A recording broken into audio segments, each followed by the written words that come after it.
Sumabak po sa bike race ang ilang senior citizens sa Ilocos Norte. Tila hindi naging hadlang ang edad at init ng panahon para subukang marating ang finish line sa bike race na nangyari sa San Nicolas.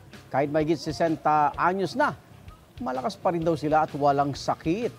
Kaya game na game silang nakipag-unahan sa mga kabataan. 40 kilometrong karera po yan.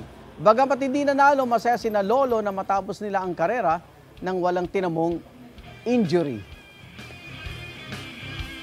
Igan, mauna ka sa mga balita. Mag-subscribe sa GMA Integrated News sa YouTube. Sa mga kapuso abroad, subaybayan nyo kami sa GMA Pinoy TV at sa www.gmanews.tv.